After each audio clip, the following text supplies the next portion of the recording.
Welcome to this webinar on LBTT and leases.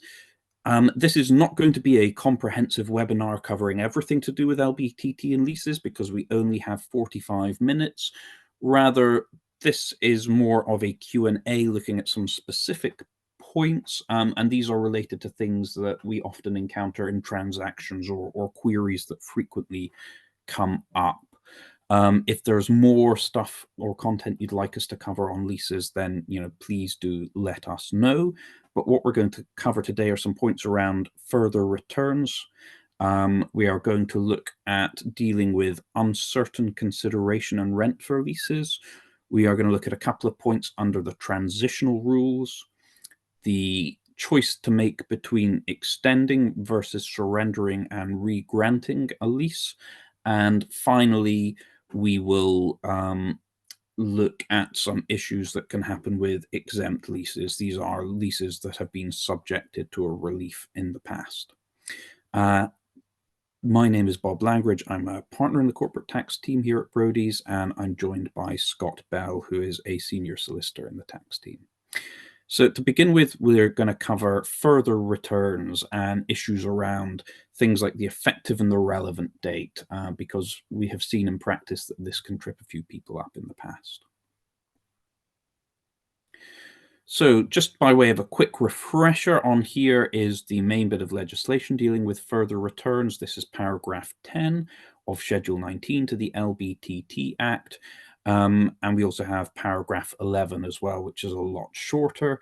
The basic idea here is that once a LBTT return has been submitted for the grant of a lease within the LBTT regime, then further returns are due every 3 years from that date, plus on the assignation and the termination of the return. What we have noticed in practice are a number of incidents, including with Revenue Scotland, where people get tripped up around the dates you need to highlight in these returns and what the implications of those dates are. And I'm specifically thinking of the effective and the relevant date here, as they are different things, but they both have a role to play in further returns. So if we skip to the next slide. The first thing to talk about is the effective date. Now, this is a specific LBTT concept, and it is defined in section 63 of the LBTT 2013 Act. And it's defined as being the date when a transaction completes or is substantially performed. The important things about this are, number one, a transaction only ever has one effective date. It cannot have more than one effective date. There are some circumstances when it looks like a transaction might have more than one. We'll cover one of these at the end, but in reality, the LBTT legislation is deeming these to be separate transactions. So whenever you have what LBTT considers a transaction, it just has one effective date. For leases, this is going to be the earlier of when it is completed or when it is substantially performed. What does the effective date do? Next slide. The main thing that the effective date does is it locks in the rates and bands of tax which apply to a lease or to a transaction throughout its lifespan. Now, it doesn't explicitly say this in section 63 itself, but when you look at all the charging provisions, they all make reference to the rates and bands at the effective date. So this is what the effective date does, and pretty much nothing else. Well, it does a couple of other things. You make your assessment as to whether it's residential or non-residential at the effective date, and you assess the availability of leases at the effective date. I mean, the availability of reliefs at the effective date. But for the most part, it is about rates and bands. So if the tax rates change between two different returns for a lease, say the initial return and a further return, that's irrelevant. You can ignore that. You just look at the rates and bands on the effective date. Next slide. The relevant date is a little trickier to pin down, and it's not got its own defining section like effective date does, but you can actually find a definition of it in section 36 of the LBTT Act. Now, that's a bit odd because section 36 is the section dealing with the declaration that the person submitting a return has to make. But within there, it has a list of what the relevant dates for different kind of transaction are. And the important thing about the relevant date is it is every date on which a tax return is required to be submitted, and also where a payment to Revenue Scotland or from Revenue Scotland is due to be made. So a lease will have one effective date, but it will have many, many, many relevant dates because each 3-year anniversary is its own relevant date, as is assignation or termination of a lease if it is subject to the further returns regime. It doesn't impact in the way that the effective date does how you actually run your tax computation. So at a relevant date, all you are doing is updating the information that goes into your LBTT calculation, but you're not changing the way that calculation is run. The other important thing about the effective date, and this is covered on the next slide, is that it can be different from the effective date. And this is even true of the first relevant date. So the date that you submit the first tax return for a lease. For example, if a lease is not notifiable at grant, but at some later date, because it is extended or varied or continues under tacit relocation, then your effective date and your relevant date are going to be different.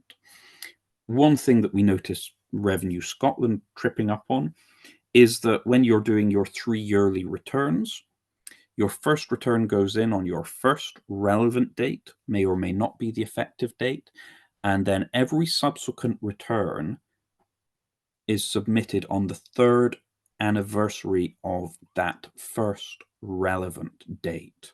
It is not necessarily every third anniversary of the effective date, okay? One thing I just want to highlight about this, number one, sometimes the Revenue Scotland system tries to get you to give the effective date of the lease to determine when 3 yearly returns are due. This is wrong, for example, for leases that weren't notifiable at grant but became notifiable later on. But also, we have seen some instances now of people trying to calculate tax due under the 3 yearly returns using the rates and bands in force at each relevant date, even when there are no changes to the lease. And this can create massive problems later on if you have wound up, for example, overpaying tax, even though there have been no substantive changes to the lease. So do bear that in mind, that the effective date and the relevant date, it's important to get them both right here, and they both do different things. Now I'm going to hand over to Scott, who's going to talk about uncertain rents. Thank you, Bob. So the question here, really, if we go to the next slide, is how does a tenant account for future rent that will be payable under the lease, and how do they account for that in their LBTT return when they take the grant of a lease? And there's a bit of first principles stuff here, but a helpful place to start is to understand the principle of contingent consideration, which applies to all types of transaction within the LBTT regime. But the basic idea is that a taxpayer, whether it's a purchase or they're a buyer and a purchaser or a tenant under a lease, must assume that all payments that could become payable under that agreement, whether in the future or immediately, will become payable. So they must assess the chargeable consideration for their transaction, to including any contingent amount. So a contingent amount is an amount that's payable on the occurrence or the non-occurrence of some uncertain future event. So if we think of a lease, it's clearly an agreement that runs over time. There's usually a term of a number of years, and the annual rent is for each year of that term is effectively contingent upon the lease continuing. for each additional year.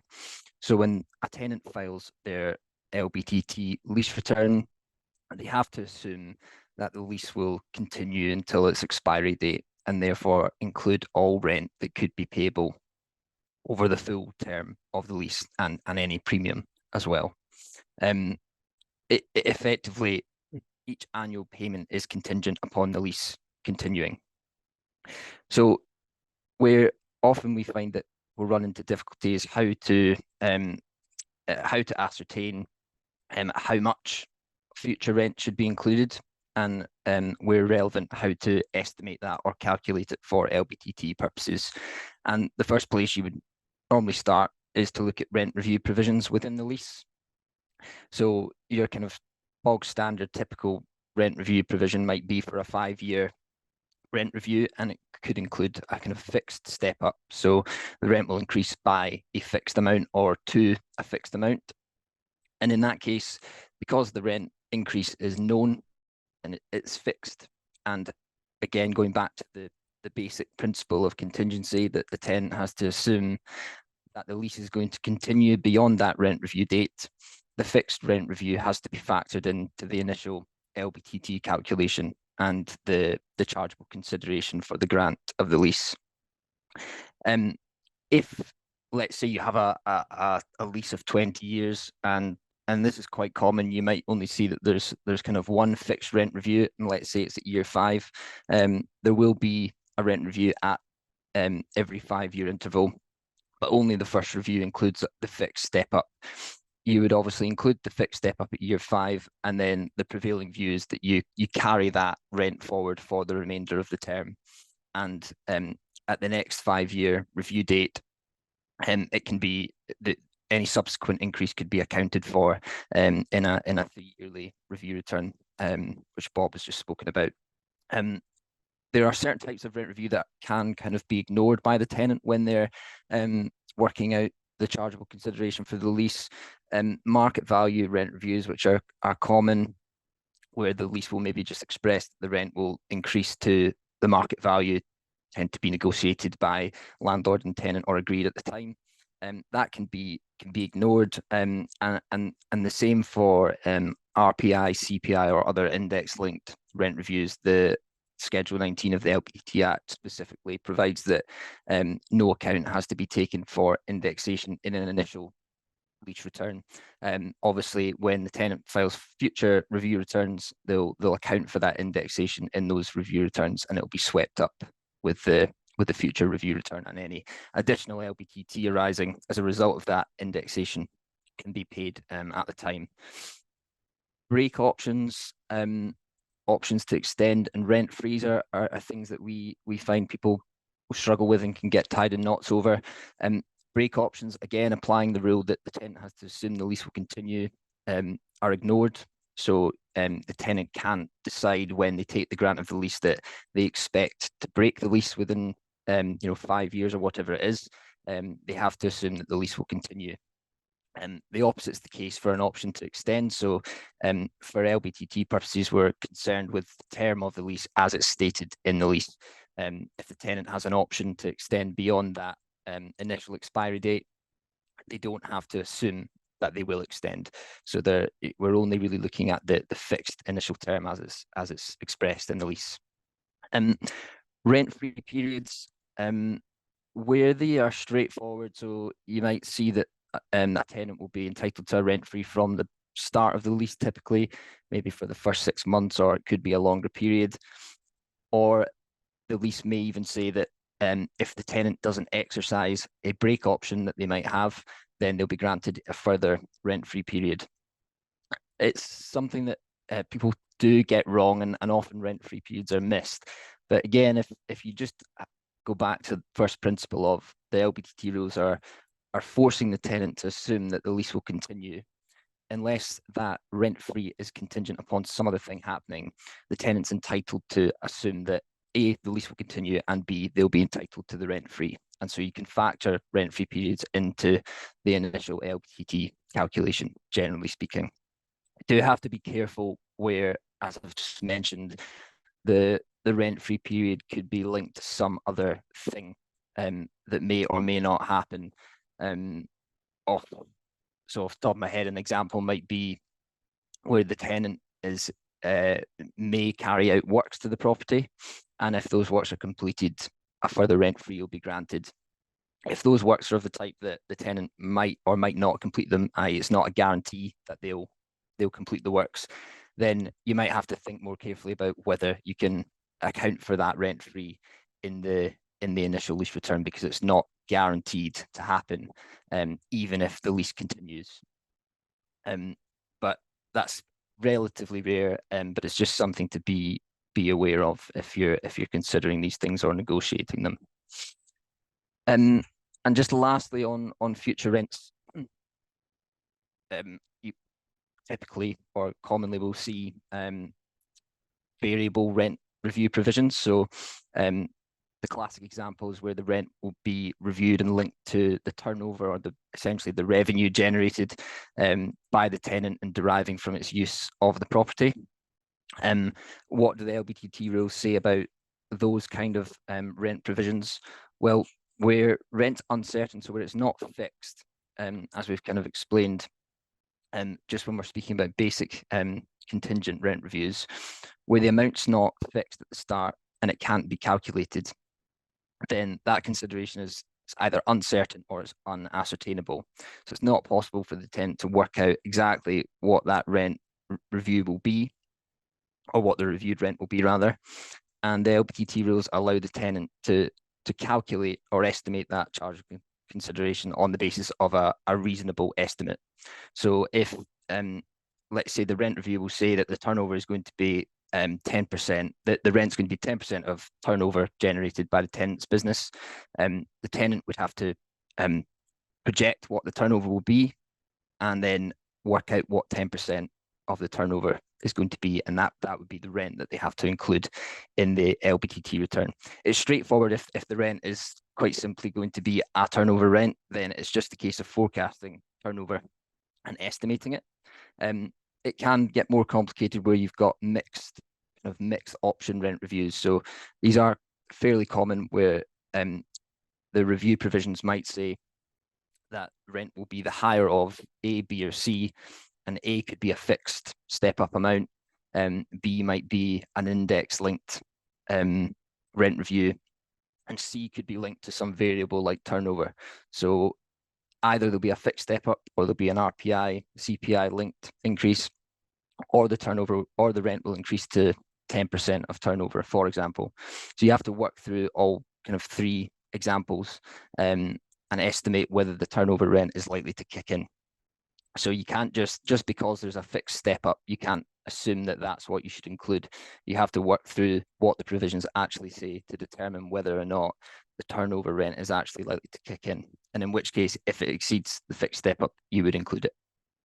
And I think these, I mean, they are quite common, and most people are fairly handy with them, particularly if they kind of negotiated the terms, and a lot of the real estate solicitors that pass queries our way are familiar with how these work. But it's in particular where the provisions are especially complicated and there are multiple options that you have to take a bit of extra care with these.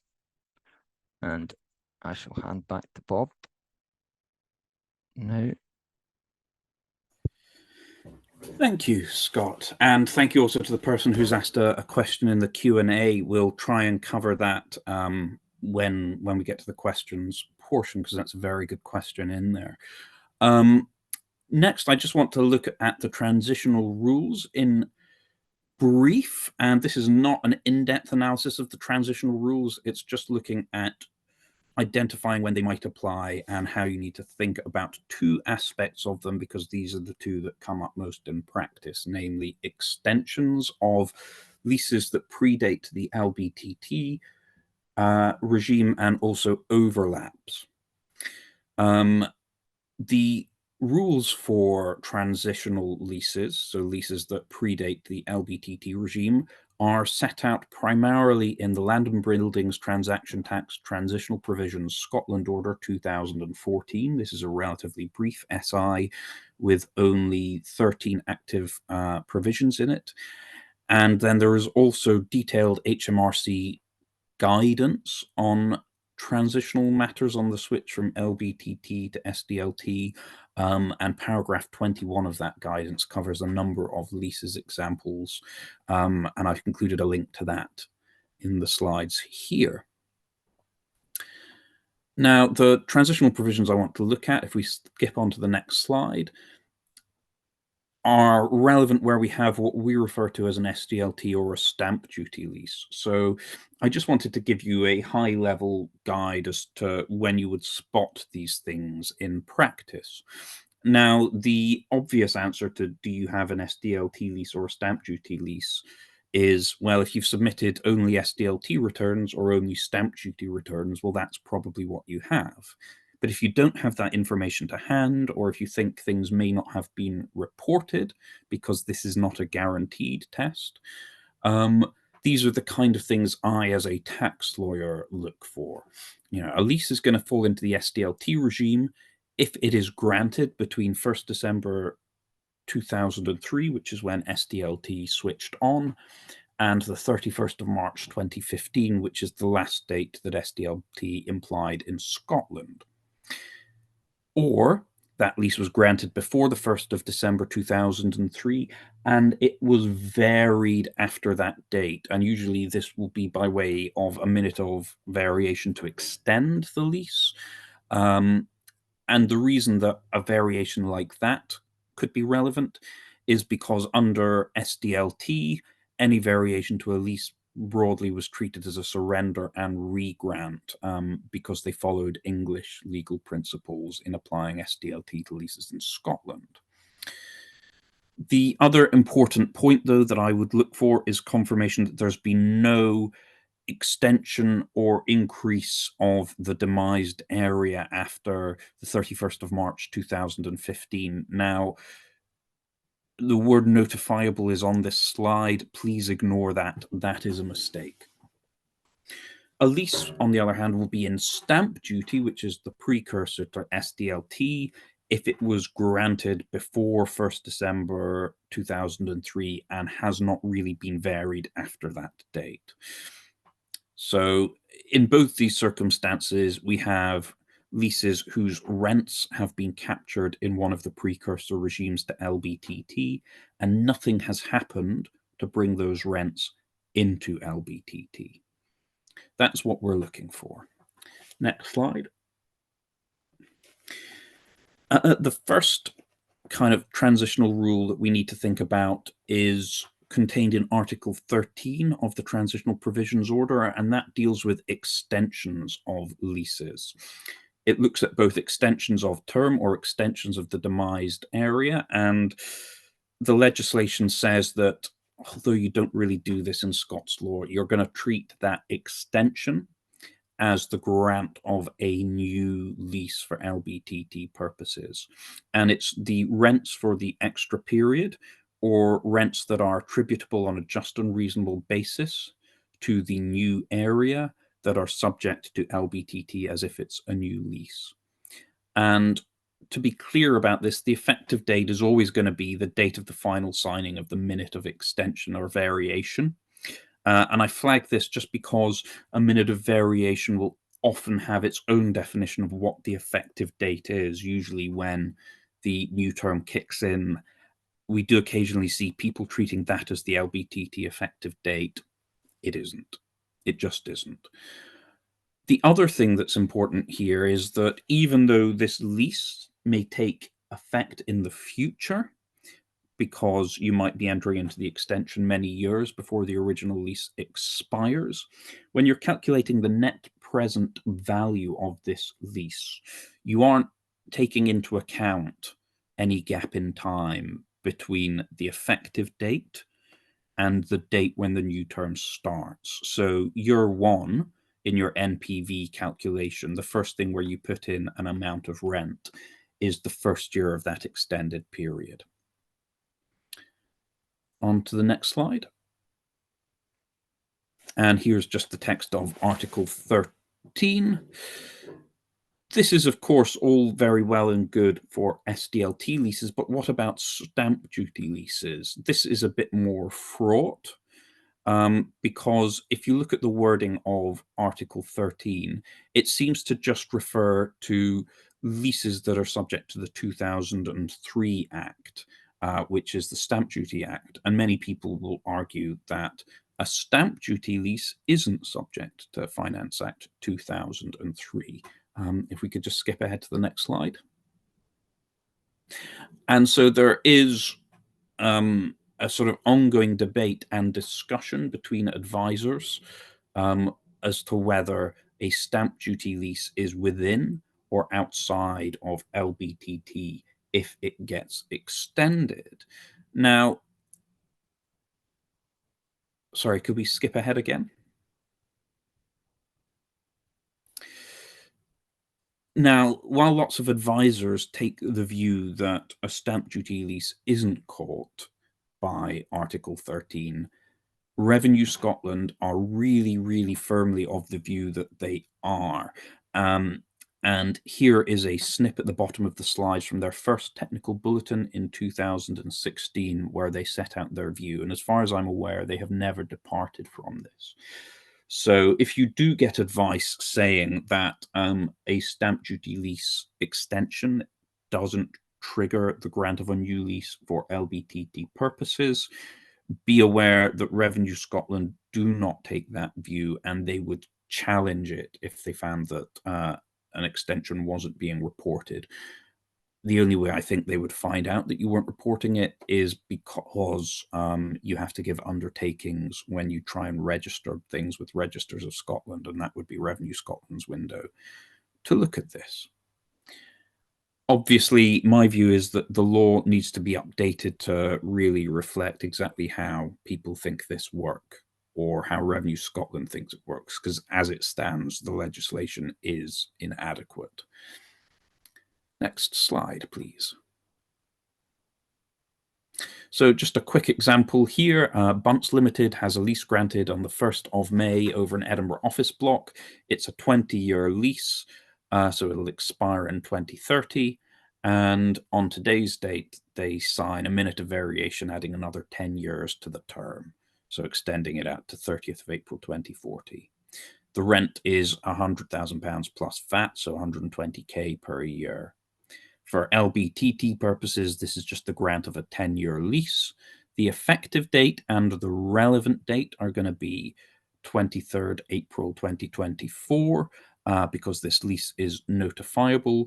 So we just calculate the net present value as if we have a 10-year lease, and the initial return would be lodged within 30 years of today, and the tax paid within 30 years of today. Notice that because there's a 6-year gap, this does mean that there would be potentially 2 3-yearly returns submitted before that extended period even bites. That looks a little bit odd, but it is definitely how the legislation appears to work, and certainly how Revenue Scotland views it as working. On to the next slide, please. And again. If we have a second example, Bogus Limited, with a lease granted 1st May 2010 over an office block in Kirkcaldy.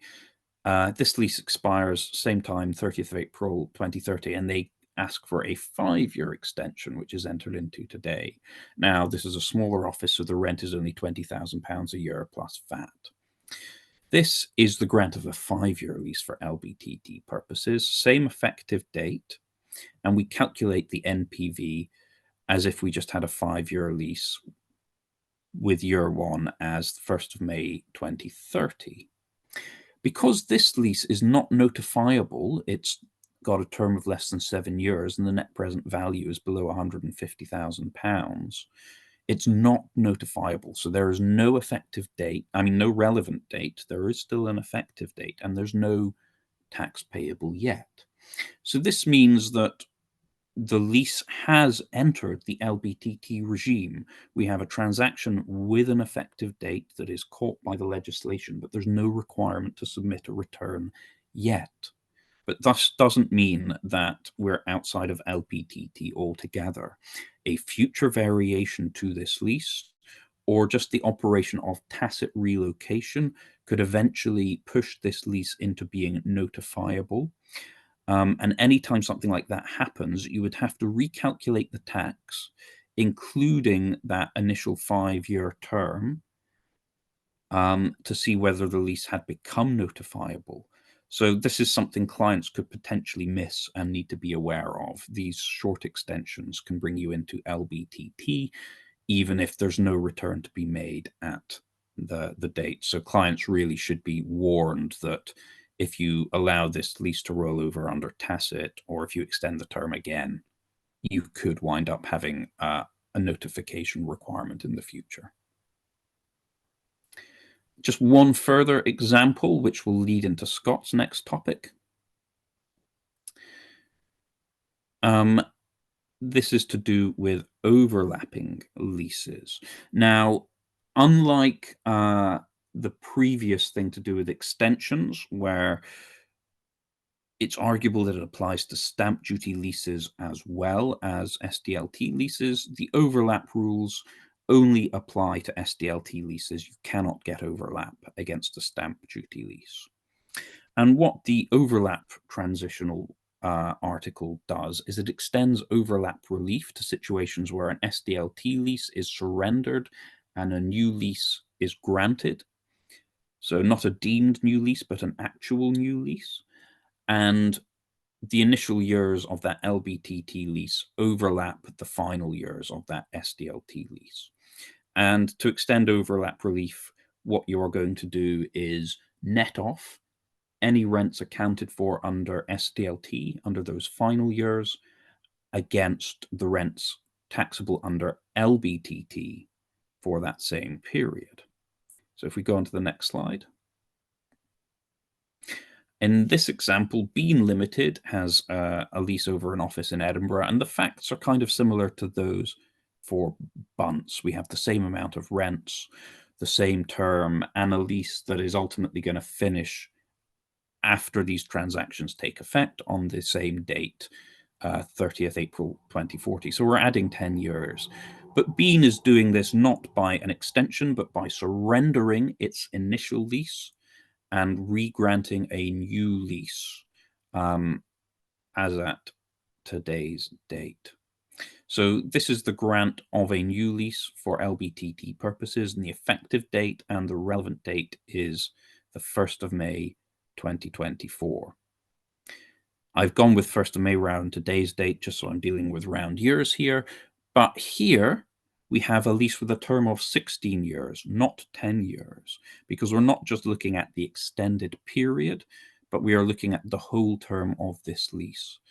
So for our NPV computation here, year one begins on the 1st of May 2024, and not when the extension itself actually kicks in. Because we've got 6 years where the old SDLT lease and the new lease effectively overlap, what we can do is offset the rents taken into account for SDLT against the rents payable under the new lease when calculating the NPV. So this will effectively give us, because we're just using a simple example, 6 years that are rent-free in our NPV calculation before the rentals kick in. Next slide. So this leaves us with a question that Scott is going to answer, which is, who gets a better tax result, Boggis or Bean? Have a think about this while I hand over to Scott.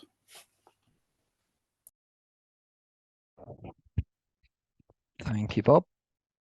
Okay, so if we can just look at the next slide, please. Occasionally, a tenant may have a couple of options. Tenant and landlord may be in a position where they're renegotiating terms, and either there's an option to terminate their existing agreement, so surrender or renounce the current lease and to replace it with a new lease with varied terms, or vary the existing lease and incorporate the new terms. And depending on which option they take, the LBTT result for the tenant can be quite drastically different in certain circumstances. And to illustrate this, I'm going to use an example, which is one that is taken from some advice that we gave to a client recently. The figures are all approximate, but they're pretty much exactly the figures that were at stake in this example. And the first thing to mention here is that this illustration applies only to leases that are already within the LBTT regime. So that is a lease that's been granted after the 1st of April 2015, or a lease which was originally subject to stamp duty or stamp duty land tax and has been varied after the 1st of April 2015 and treated as the grant of a new deemed lease under the transitional rules, which Bob has just explained. And I'll flick through this fairly quickly so that we can get to the kind of juicy bit. But the scenario is that the tenant had a 30-year lease granted in 2017, and the annual rent was 300k plus VAT, and they paid 53,000 of LBTT on the grant of that lease, submitted their original LBTT return and paid 53,000. In January 2024, the tenant was renegotiating with the landlord, and their intention was to take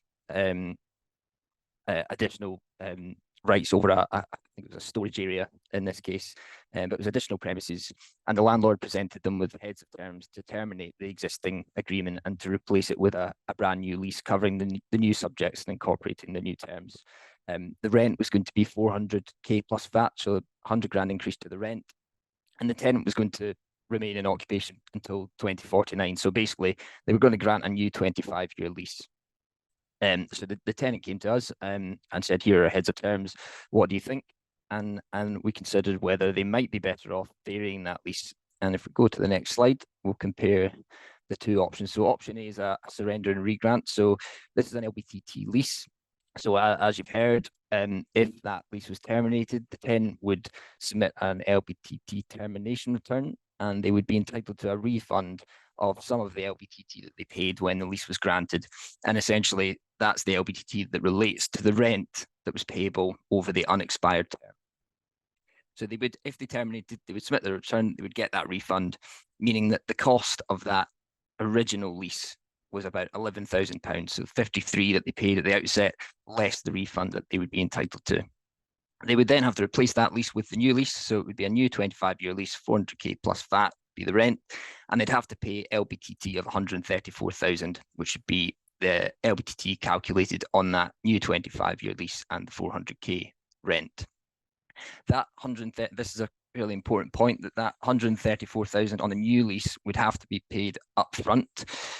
So that would be paid with the new LBTT lease return. And it might take some time for Revenue Scotland to process the 42,000 refund that they're entitled to on termination. So it's, although there is some debate as to whether a tenant, a taxpayer, is entitled to offset when they have a tax liability to pay and they've got a refund due, we've found that certainly with Revenue Scotland that it seems to be that they expect the tax to be paid up front and then any refund entitlement will follow. So just to bear in mind that it is an upfront hit on that new lease before they would get the termination rebate.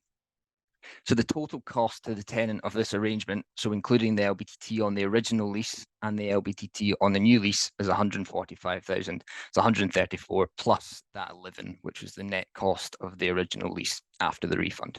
Go to the next slide. If they were to vary the lease to take on the additional premises, increase the rent from 300 to 400k plus VAT, and then extend the term of the lease to 2049, which would make it a 33-year lease, and originally it was a 30. The recalculated LBTT for the entire lease would be £73,000, calculated on all of the rent payable from the original start date to the new expiry date. Since 53 was paid when the lease was granted with the original return, only approximately 20,000 would be payable now as a result of the variation, although not necessarily payable immediately. It would be payable at the next 3-yearly review date. And as Bob's mentioned, the variation to that lease is not a land transaction necessarily for LBTT. It doesn't trigger the grant of a new lease. We're still dealing with the original LBTT transaction. So go to the next slide, please. So there's your comparison. It's clearly significant. It's just about well, the LBTT on variation, the total LBTT is about half of that if they were to have surrendered and regrant.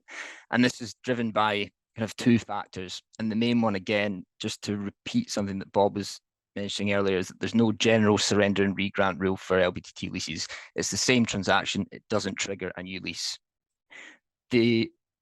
One of the key factors is that your effective date for the lease remains the original effective date. So, as Bob said, one of the things that effective date does, not one of the very few things it does, is that it fixes the rates and bands that will apply to the consideration paid by the tenant under that lease. So if there's been any rate change since the original effective date, you'll have the benefit of the older rate. So a new LBTT rate for rent was introduced in February 2020. It was a 2% band on consideration or NPV over 2 million, whereas prior to that, it was essentially a flat 1%. In this example, the lease was granted in 2017, so it retains the 1% band, and the NPV over 2 million is not subject to 2%. The NPV discount is the other thing that drives the difference. So again, your NPV discount clock starts from the original start date of the lease. So if they had granted a new lease, the NPV clock would have been reset at effectively year 8 of the original lease, because that's when they kind of renegotiated and varied the terms. So by the time you pay your first £400,000 in year 8 of the lease, it's already had the benefit of 8 years worth of discount, which means far less rent actually subject to tax, and in this example at a lower rate. So it's like a double whammy. And that's what drives the difference. The key thing to say is this is really only tends to be significant where you've got longer terms and high rents. When you've got a shorter lease and lower rent, clearly the differential is not as significant, but it can still be something that's worth looking at. And I'll hand back to Bob to fly through our final subject of the day. Thank you, Scott. I'm going to try and cover this very quickly because I'm aware we've only got a couple of minutes left and we have at least one question in the Q&A that I'd like to answer. The point I really want to flag here, and we've mentioned it before, is that there are certain circumstances where the assignation of a lease isn't taxed as an assignation, i.e. as a purchase, but is actually treated as the grant of a new lease. And these circumstances are set out in paragraph 27 of Schedule 19 to the LBTT Act.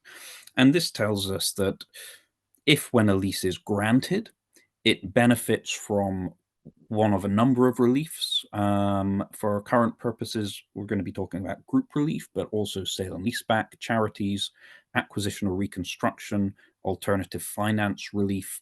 These are to do with Islamic finance models, green free ports relief, or public bodies relief. And you assign it to someone who cannot benefit from that relief, then that assignation is treated as the grant of a new lease from the assignor to the assignee. And there's a transitional rules point in that the transitional rules also apply. So if you assign an SDLT lease that has benefited historically from one of these reliefs to someone who cannot benefit from the equivalent LBTT relief, then it's also treated as the grant of a new lease. Next slide, please. The implications of this are that the unexpired term of the lease is now subject to LBTT. Because this is deemed to be a new transaction, we have as our effective date the date on which the assignation takes place, and therefore the rates and bands that are in force on that assignation date, which could include the 2% band for NPV above 2 million, are going to apply. If it's notifiable, then we treat that as the date, the effective date as the relevant date as well, and that's the date you're going to use for all the 3-year returns going forward. Now, the reason I want to talk about this is just to highlight specifically that this can be an issue with Opco-Propco transactions. Next slide, so I can just flag up what we mean. Next slide, please. Here we go. Here we have an Opco-Propco structure on the sale side, so a Propco which owns an Opco. The Propco owns the heritage and the property, and the Opco occupies it under a lease. And what we're going to do is set up an equivalent structure on the buy side, and we're going to buy the heritage into a purchase Propco and the leasehold into a purchase Opco. Now, from a legal perspective, this is a sale of one piece of land and the assignation of a lease over. And also, we are going out of one group and into a new group. So we're going to have a tenant grouped with a landlord. But from an LBTT's perspective, if we flip to the next slide, what we have is the sale of the heritage, but in fact, the grant of a lease from the sale Opco to the purchase Opco. Now, the important thing here is that even though there's no point in time, assuming both these happen at the same time, the sale and the assignation, there's no point in time where the landlord isn't grouped with the tenant. But the LBTT legislation is clear that we have to treat it as a grant of lease from the outgoing tenant to the incoming tenant. And that means that group relief is not available on this transfer of the lease. So you are going to have to account for LBTT on the outstanding rents and pay that tax. If we skip to the next slide, please. Now, often this is overlooked either because people don't notice that rule or because they think that because the landlord and tenant are always grouped, that group relief is going to apply. And that is quite a common misconception. And this can be an unexpected shock for the buyer, particularly with that new 2% band, if this is missed or if it's only picked up later in the day in the transaction. Now, it is possible in some cases to plan for this. You could, as part of the deal, vary the lease to, for example, reduce the rents or reduce the term so that the lease you're assigning has a lower tax charge fixed to it. Or you could potentially surrender and regrant that lease post-completion, tidy up the terms a bit, and that surrender and regrant, because it is not subject to the deeming rule, it is taking place between group companies, should have group relief on it. But you do need to take care with this. There are some situations where you're buying out of an Opco-Propco structure where this would be a catastrophic thing to do. And the thing I think you should look out for here is anything that is residential or quasi-residential in nature. For example, build to rent, portfolio properties, or student accommodation, where in some cases people put in place long leases between the Opco and the Propco for VAT planning purposes. And if you mess around with that long VAT planning lease, you can trigger a clawback of VAT that has been recovered on the build or the acquisition of the project. And that can massively outweigh any LBTT savings. So be aware that when you are taking an assignation of a lease out of a group, it can trigger LBTT on the rents, which you might not be expecting. Be aware that if you're buying an Opco and Propco, it doesn't mean you'll get group relief. And also be aware that while in some cases you can mitigate this LBTT hit, if you are dealing with anything residential or quasi-residential, you need to tread very carefully so that you do not create a VAT problem instead. Now, we've gone 5 minutes over, so I'm going to quickly answer one of the questions we have had, which came in quite a bit earlier, and that is, what about low rent on the basis that the tenant does extensive renovations? Now, there's a couple of things to unpack in this, but I think the answer is you are just going to pay tax on that low rent. The tenant doing extensive renovations to the property and getting it at a low rent, you might think that the value of those renovations is some form of chargeable consideration and should be taxed as if it's a premium. Now, paragraph 15 of Schedule 19 sets out a number of things that you don't count as chargeable consideration on the grant of the lease. And if you looked there, you wouldn't see anything about the renovation works. So you might think, okay, they're definitely taxable, because when you look at the definition of chargeable consideration, it's anything in money or money's worth. And these renovations are potentially money's worth. But if you look in the chargeable consideration schedule, which is Schedule 2, you'll see that paragraph 19 provides an exemption for works. There are 3 conditions for that works exemption to apply, and those are: number 1, that the works are carried out on the subject matter of the transaction. So here, if we assume that the tenant is doing renovation works to the demised property, we'll meet test 1. Test 2 is that the works are carried out after the effective date of the transaction. Now, that would be sensible, so we probably meet test 2.